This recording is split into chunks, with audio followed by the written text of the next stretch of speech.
Hi, everybody. This is Nasser Rodriguez with Comic Arts San Antonio, CASA for short. And we're the only convention in San Antonio that focuses on comic book writers and comic book artists.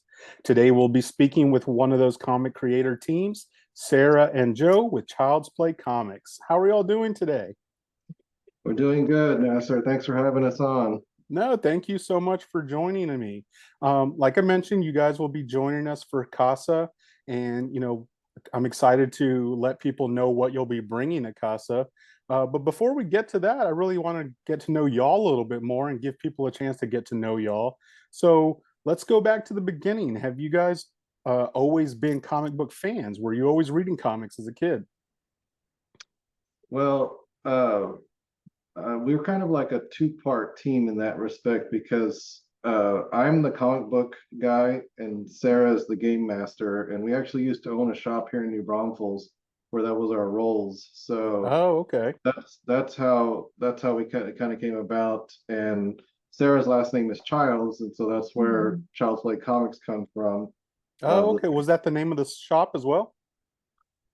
It was Child's Play Games and Geekery. Oh, So okay. yeah, and so we just kind of made like a little division, Child's Play Comics to address when we started creating comics. Yeah. And I also was a teacher for 10 years, Mhm. so having things for kids is very important to me. Yeah. And I also have like a good background in I taught writing and reading, so I've got some story writing skills, and I edit like all of the comics we do. Oh, okay.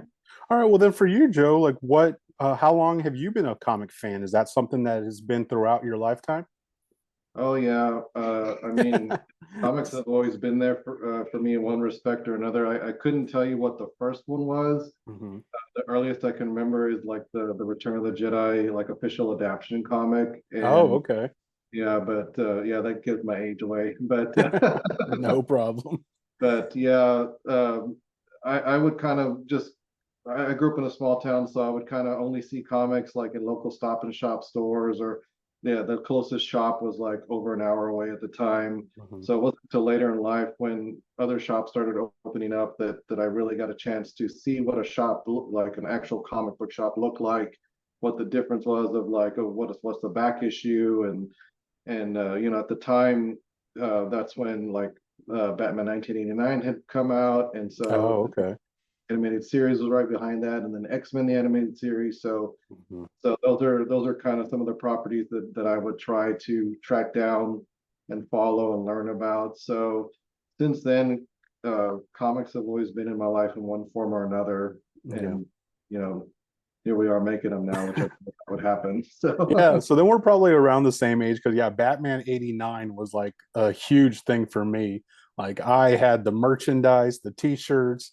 I was making Batman mugs in pottery class. I was doing all kinds of stuff. So but did you have the bat symbol shaved into the back of your head like some people did? no, I wanted to, but my mom would not allow that. So, and for you, Sarah, were comics ever part of your life, or is that just something that you weren't interested in, or you just kind of it passed you over, or how was that? Well, for me, I feel like it more or less kind of just passed me over. Like I Mhm. just wasn't really aware.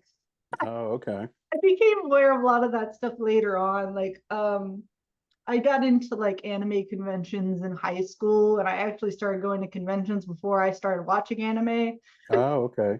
because I had friends that were into it, but I was Yeah. into the board gaming aspect of things. Okay. And I just like slowly worked my way into like the anime and all of that, and then I really like read like I've read a couple comics now as an adult, but Hmm. like I haven't really read them as kids. Yeah. Well, so gaming is not something that I'm really familiar with. So what was it? What were some of the early games, I guess, that like really got you into gaming and having that as an interest to the point where you wanted to do that as a in a shop, you know? Well, I actually did have some early roots for a couple of things for that. My dad, when I was little, my dad taught me Dungeons and Dragons Oh, okay. and Magic the Gathering. So I played Okay. those as a kid, And then as I got older, I kind of found out about other things. And I had friends that had like a game group that would get together. And I would say Munchkin was one of the staples there that I learned about first. We played a wide variety of things. So I don't know that I can recall everything, but I know that Yeah. Munchkin is definitely a staple. Okay. And now, like, so when was the store, if you don't mind me asking? What years did you have that? It was 2016 to 18, but Oh, the okay. company itself has existed since 2014. We actually just hit our 10-year anniversary Oh, because okay. we started off the first couple of years just going to conventions and events. Just anywhere anybody would let us set up. We used to have a local pizza place here that would let us do game nights once a month, and we would actually, as long as people bought pizza, they would let us sell our products there that night. Mm, And so we just slowly built up. And so over those 2 years leading to 2016 is when we were finally able to find a spot and afford to, to open it up. And thankfully we'd also built up a following. mhm. And so we did that for 2 years, but we were still doing our day jobs, which like Sarah mentioned, she was a teacher. Mhm. I was actually a banker at the time. So we would literally get out of our day jobs, go straight to the store, run Yeah. until 10 o'clock at night, get up, do it again. Whew. That we didn't have Yeah. Yeah. we didn't have our son at the time. So we kept that going for 2 years until my body gave out on me on Christmas Eve and put me in the hospital. And I was, Sarah was like, we need to sell the shop, like Oh we need to man. stop. And so thankfully it was successful enough to where we could sell it and didn't have to close it. So we Mhm. were able to keep the name, keep everything, keep our mascot and all that, because that was what we have eventually, graduated into doing comics, because the little mascot here, Malia Mayhem, is actually based on her. It's basically a kid version of her. And she was, we even had like a little one-page poster up at the shop that kind of showed her origin story. People would always ask us, oh, are y'all going to do a comic book about her? And we're like, yeah, we hope so one day. Yeah, it was You know, like always kind of in the plan. We just never knew when it was gonna get there. mhm, And then Okay. business, it was really like a retail deal that we did because we Mhm. kept the business name and everything like connected to that itself. But what we sold was all of our products, and the person who bought it took over our spot, our retail. Okay. So that's kind of how like we did pretty good with that we were able to sell that. And we started our in our beginnings, our first product, our amount of product we started with was really modest Yeah. in the beginning, because we used our wedding our wedding gift money to buy our first. Yeah. Bootstrap the company. yeah. And really by the time we ended, I think we had like 10 times what we started with, Oh yeah. almost. That's Yeah. awesome. So you said that even when you guys had the store, this idea was already going around. So like how long had y'all been working on that? Like Joe, as a comic book reader for all your life, did you always know that you wanted to do comics? Did you already have these kind of stories in your head, or what was it that moved you from being a retailer to y'all want to make your own comics? Well, it was funny because I've told people, in that time in our life, I was learning how to sell other people's comics, right? The Hmm. big Marvel, DC, and then Image and all the others. So it was a different world for me learning that first, and what are the ins and outs of that.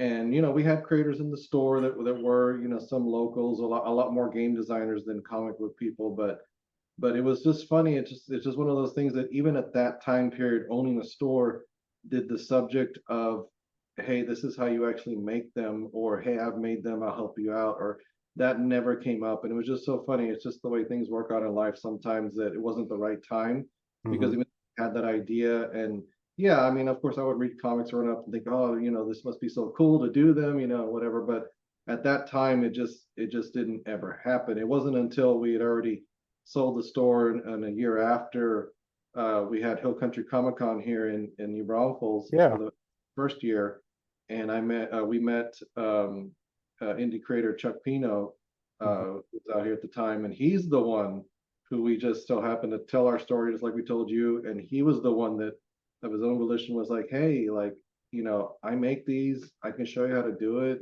Oh, I'll okay. use. And I mean, he was awesome. That's why I always tell him I'm going to make a shirt that says this is all Chuck's fault. Like, yeah, if it wasn't for him, like we wouldn't have even known where to start. Yeah, It's a whole different thing. Is when I compare the two worlds, running a shop versus trying to create a comic, they're two totally different worlds. And I can see where like back then I didn't even know what questions to ask or where to start. So, yeah, and then again, to answer your other part of the question of, why I decided to do it. I mean, it was in the middle of the pandemic. We had just had our son. We were pretty much homebound. And one of my best friends from college, who we'd always talked about doing a comic, and we had tried for years. We tried as a web comic. We tried as a graphic novel. I mean, heck, I even tried to write as an animation script a couple of times. Just all these different attempts. And finally, with us being at home, he was like, "Hey, you got that information from Chuck Pino. You want to go for it? Let's yeah. just the smallest comic that we used Comics Wellspring at the time. Hmm. And the smallest comic you can make is 8 pages, and we'll print it. We're like, done. Let's just do 8 pages. Let's start small, and that's what we did. And Yeah. we just sold it to family and friends at the time, and then kind of caught the bug, I guess you could say. And were you on board from the beginning, Sarah, when he tells you like, "Hey, I want to print a comic and make a comic," or was there some trepidation on your side after being a retailer? No, I was for it. My big thing was with the retail spot was like, even before Joe had his thing, I was like, I don't know how long I can do this, Joe. Like I'm literally working all day. I'm going from one job to another, and he was covering me a lot just because of pure exhaustion, which is Mhm. probably why he's the one that ended up in the hospital.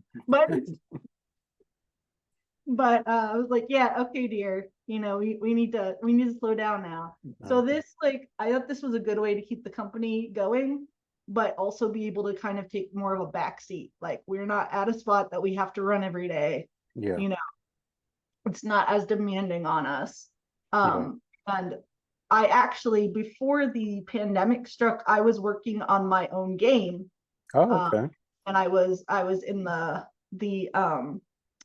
Playtest phase. thank you, my brain. Yes, I was in the playtesting phases. I was really towards the end of the playtesting phases, but then it was like, bam, pandemic, bam, you're pregnant, all at the same time. Boom. And then yeah. So it's kind of like we've been like on this long recovery ever since then, just trying Mhm. to like, manage regular life. And Yeah. and this side of the and then we have all of these comics planned out. So it's like I want to get back to it, but I don't know exactly when it's gonna happen. But Yeah. the game's gonna get pushed out at some point. Yeah. So, as far as like y'all teaming up on the comics, do both of y'all write, or are you mostly the writer, Joe, or how do y'all like split creative duties on it? That's a good question. Really, we kind of just like consult on it. Like we'll talk through ideas. Mhm. We'll talk through ideas. Then generally Joe will write it up, and I will go and edit it after. Okay. Yeah, if it wasn't for her being a teacher and being good at editing, my comics would have a lot of errors. And then, so your friend is the artist on the books, Joe? One of them, yeah, Oh, okay. that's one of the books that we worked on. I think I have it here. It's uh, it's called How to Hunt a Hero. This is the one he draws, and this Okay. we released back in 2021. The first time it's a little 8 pager. Okay. Uh, but yeah, him and I have been friends since college, and we came up with this idea back then, and he's actually already finished issue 1. This is issue 0 that we Okay. worked. So, And what's the elevator pitch for that one for people? basically, it's a world where there are no superheroes. It's actually the cryptids of the world, like Bigfoot, Loch Ness Monster. Yeah, they're the ones that have powers. And so this woman learns how to make like these suits of armor, and she goes out and starts capturing them and studying them and learning their powers.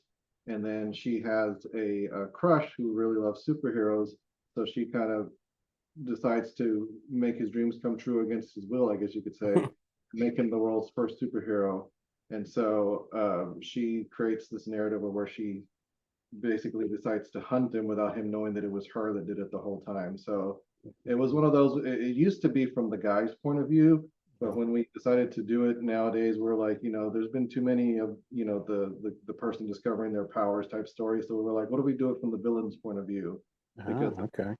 the part is that she's doing this against his will. So are his dreams really coming true? You know, because And you said that was your first one, right? That's that 8-pager that you talked about. yeah, So yeah. how many titles are you guys up to now? Well, after that one, we did the one based on our mascot, which is Malia Mayhem. This is the one that's all ages. Oh, that's what we forgot to emphasize. We We have a only few do different. yeah, we only do all ages and teen titles. Okay. Again, it's kind of like she mentioned, it's just important for us to have stuff that kids and parents can feel good about, you know, and that distinction between the two types that we have. You know, when I tell parents, "Oh, this is all ages," they're like, I literally had a mom tell me, "Oh, thank God," like, you know, like take a look at it, you know. And then if I tell her, "Well, this one's teen," and you know, that usually they're like, "Well, my son's only 10, so maybe we should stick to this one," you know. Yeah. So as far as how many titles, right now it's just those two. We did do a collection on Kickstarter. I know. Uh, and this one, we basically took all the smaller releases we had done up to that point and put them all in one book. Oh, okay. And that included one of my friends who's been working, he works in the video game industry, but he's always been curious about making comics. So I guess you could say when we started doing this, you know, he got bit by the same bug. Uh-huh. Actually helped him kickstart his book this past Oh, okay. May. So this original Kickstarter book is going to spin off 3 titles. This is actually his through his company, Dinosaur Comics, and then we're going to have a new issue of How to Hunt a Hero coming, a new issue of Malia Mayhem coming, and you know we've got some ideas for at least a couple of other titles, but we really want to like get these others established first. Yeah. And that's one thing that we've learned is that some of this stuff just takes so long just because things happen, you know. Life happens to both us Yeah. and people we're working with. The artist, you know, had something going on this summer that kind of delayed her, and so you know we just kind of work with it and not stress about, oh well, we're not a big company to where they're expecting this every month, you Yeah. know. And so that has helped, and thankfully, you know, a lot of people know us from the store, so they're pretty understanding of, oh well, if you're still working on it, that's cool, just let me know when it's done, you know. Yeah. So And you guys just recently wrapped up a Kickstarter, I saw, right? it was this one. It was Team Strike. This was the one. Oh, okay. And you've already got it printed and in your hands and stuff? Yeah, Oh, that's yeah, awesome. yeah. Because he did this through his Kickstarter account, and then I had done this one last October. Okay. And you know, we learned early on that Kickstarter is just another venue. So, Hmm. like for example, Leah has not been on Kickstarter yet. This one we actually released through our website last August, and then Okay. we've been taking it to conventions, and it's done really well, especially like I said with families and Yeah. parents. Not so This she. one's the one that's our brainchild. This is Mhm. the one we wrote together. Yeah, that's what I was going to ask. Can you give the short description on what that one is? So Malia is a young girl who finds a magical D20 at a Comic Con that she goes to, and it teleports her to a world where all her favorite tabletop games come to life. Okay. And she has to stop a mischievous creature called Troll, who's basically going into each of the game worlds, trying to steal all the candy and messing up the games from the inside. So in the real world, when people are like, "Oh, this game is broken, whatever, it's not working," it's because Troll is messing it up, and so she has Ah, and so that was kind of our playground of like, so every issue we pick one of our favorite board games we want to homage. Like in this one, it was a D&D homage. yeah. And so that way we can kind of have fun with each world. And the rule we put was whatever world she's in, she had to follow the rules of that game. Uh-huh. So like if there's no fighting in the game, she can't fight in that world against the troll. She has to find another way how to beat him. So we wanted that aspect in there to keep the story kind of fresh and have her figure her way out of certain That situations. sounds great. And then that's the all ages one you said, right? Mhm. Okay, cool. So anybody can pick that up, kids, adults, anything. So you mentioned that you guys were working on a couple of new issues. Might we see any of those by Casa, or will they not be ready by then? Unfortunately not. We were trying really hard. Like I said, just things kept happening. I was Yeah. one of them for Casa, um, but yeah, I mean, we'll have copies of everything we've shown here, Okay. uh, because like Teen Strike, for example, so far has only been on Kickstarter. So if anybody comes to Casa, they'll get a chance to pick it up in person. Okay, for the first time. That's cool. Yeah, because he doesn't have a website up for it yet. Okay. And so, and then another thing that might entice people is that these books from the Kickstarter that we did last October are almost out. Oh, And okay. we don't plan to reprint them in this form. We're going to do some updated versions of them because these are really nice, because if people are kind of looking at all, it's kind of like the pleasant problem of having several titles. People Mhm. kind of, and they're like trying to decide. So sometimes we'll just say, well, you know, this one actually has a little sampling of everything in it. Yeah. So pick up this one. And so sometimes people like that they can read several of them in one, and then Yeah. maybe later come back and pick up one of the longer versions of that story that they liked. Yeah, it reminds me of the like old like anthology titles that Marvel and DC used to do. Well, that's Yeah. awesome. And if people want to keep up with what you guys are coming up with next, or when your next Kickstarter is, where can they find y'all online? So if you just go to childsplaycomics.com, if you scroll all the way to the bottom, you'll see a line of every single social media we have. So I Okay. always tell people, just pick your favorite and follow us there. Okay. Like whatever we have is like, I try to share it across all of them. So that way, you know, you're up to date. Okay. Thing. And we do Well- consistently have our online versions of our books on the website as well. Oh, yes. Yeah. Oh, okay. So y'all sell digital versions as well?